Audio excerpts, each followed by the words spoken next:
Irmãos, nós estamos mais uma vez juntos para podermos pensar um pouco sobre a Bíblia. A Bíblia é um livro que traz informações que muitas vezes nós não compreendemos.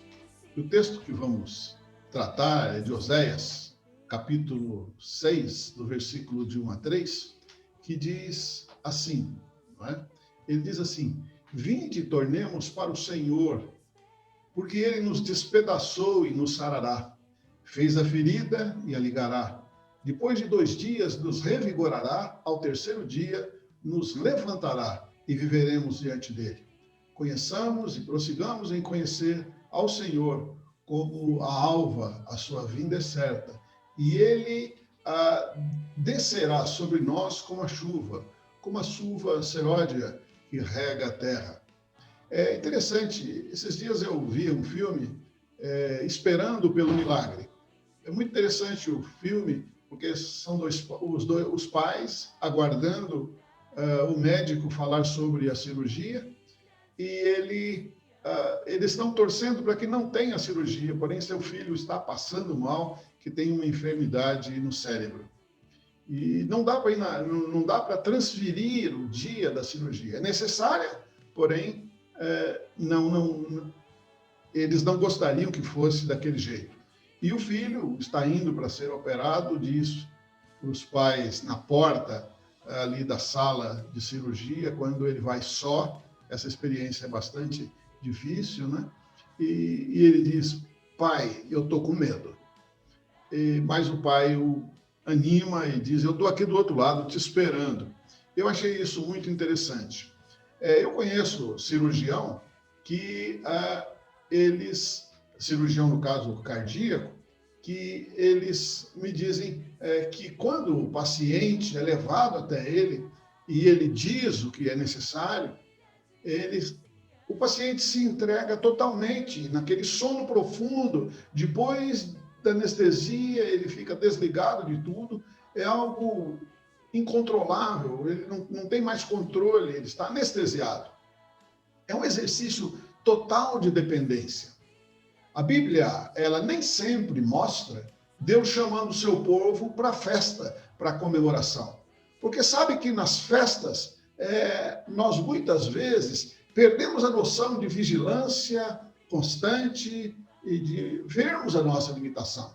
Deus conhece muito bem essa nossa estrutura, essa nossa inclinação, e por isso ele mostra com esse posicionamento dele que há uma necessidade de uma intervenção dele. E é isso que o salmista, ou melhor, o profeta Oséias, está dizendo, que o Senhor vai ter que fazer uma cirurgia para que isso possa ser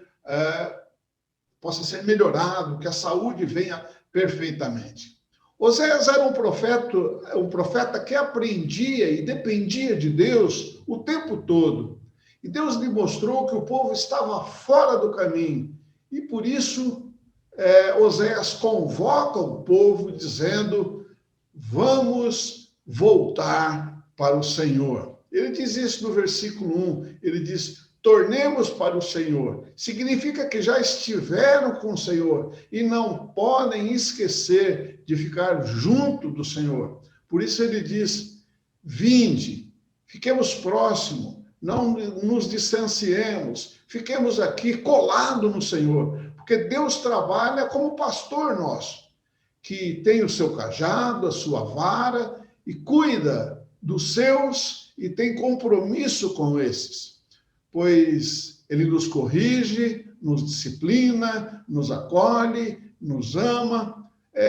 Assim como uma ovelha fica perto do seu pastor, porque a ovelha, os seus sentidos não são aguçados. A sua audição é baixa, o seu olfato é reduzido, a sua visão é curta, ela só vê com facilidade as coisas próximas. Quando se vê em situação de perigo, ela logo percebe, não é? Então diz que nós devemos estar próximos do Senhor. Depois, o profeta diz: ele nos despedaçou e vai sarar. Diz o versículo 2 ou melhor, no próprio versículo 1, ele diz: porque ele nos despedaçou e nos sarará, fez a ferida e a ligará. É muito difícil nós entendermos que um Deus de amor despedace alguém. Então vamos procurar explicar. Quando vamos ao médico cirurgião cardíaco, por exemplo, ele diz que precisa de uma operação cirúrgica. A experiência da cirurgia não será indolor, ela vai ter dor. E nem sempre será bem rápida, demora. Quando eu falo isso, me lembro de um amigo meu, doutor João Luiz Campanhã. Ele começou a sua cirurgia pela manhã e terminou à noite. Foram 11 horas de cirurgia cardíaca. Ele era um clínico geral e estava fazendo a sua cirurgia cardíaca. Vai ter um corte agressivo, mas é necessário.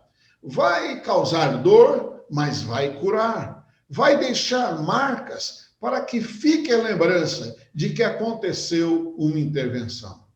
Nós confiamos no médico que se propõe a fazer o trabalho.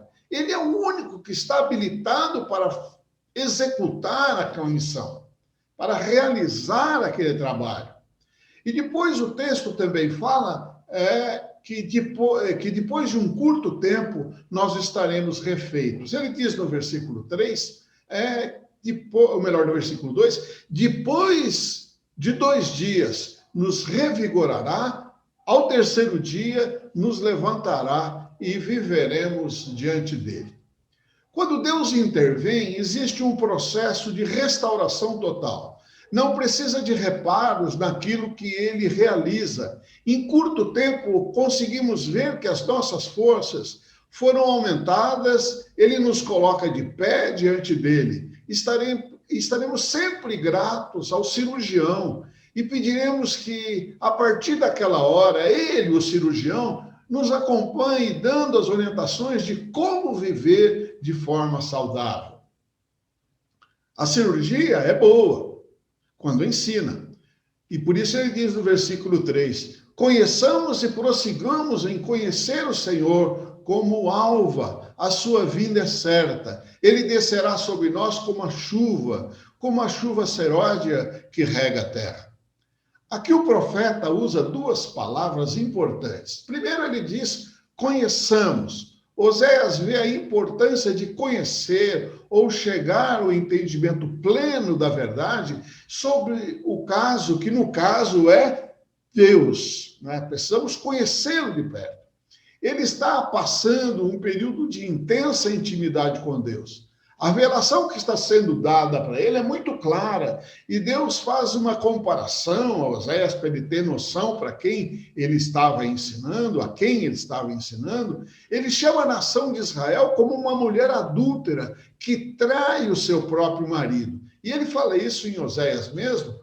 No capítulo 1, versículo 2, ele diz assim para Oséias, vai, toma uma mulher de prostituições e terás filhos de prostituições, porque a terra se prostituiu, desviando-se do Senhor. Então ele está mostrando que o povo está fora, está servindo outro Deus, e ele chama isso de prostituição ou adultério.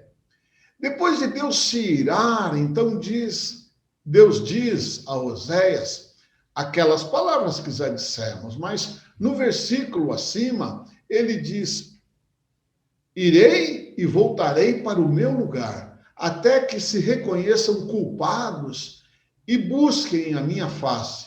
Estando eles angustiados, cedo me buscarão.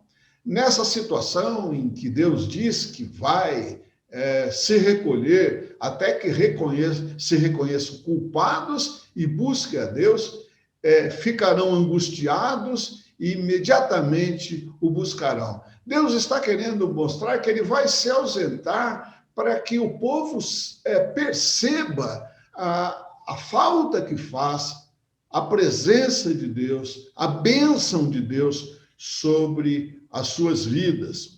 Oséias vê a necessidade do povo conhecer a santidade de Deus e não continuar vivendo de forma irresponsável.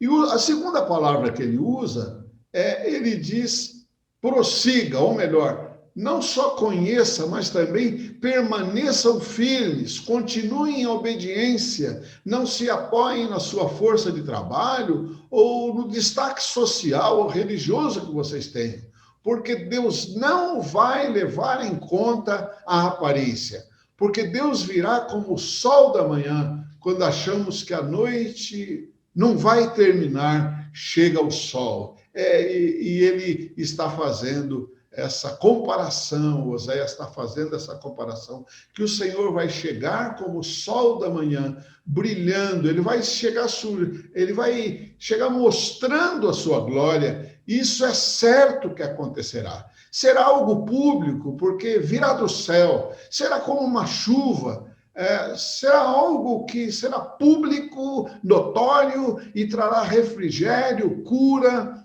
paz, saúde espiritual para todos aqueles que passarem por esse período de quebrantamento.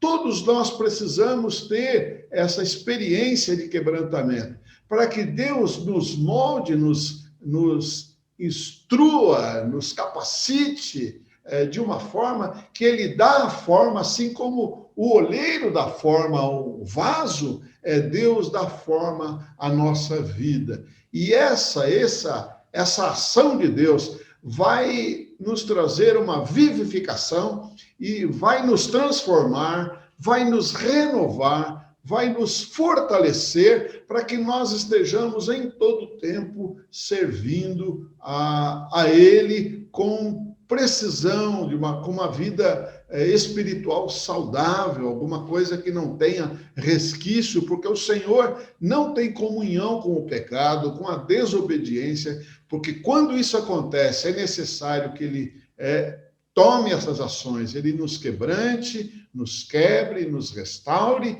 e Ele mesmo nos liga, Ele mesmo nos junta, Ele mesmo nos aproxima dEle e também do formato que Ele deseja de nós. Vamos orar. Nosso Deus, te agradecemos por essa oportunidade e te pedimos que o Senhor abençoe a cada um de nós e que, se ainda precisamos ser quebrantados, ser restaurados, sermos tratados, sermos curados, tira aquilo que não é do teu agrado, aquilo que não glorifica o teu nome, abençoa cada um de nós e dá-nos paz no Senhor, intimidade contigo e que a gente possa compreender a sua glória, a sua santidade e a gente possa buscar te servir com esse empenho que o teu próprio Espírito nos coloca. É o que nós te pedimos em nome de Jesus. Amém. Vem sobre mim para curar. Está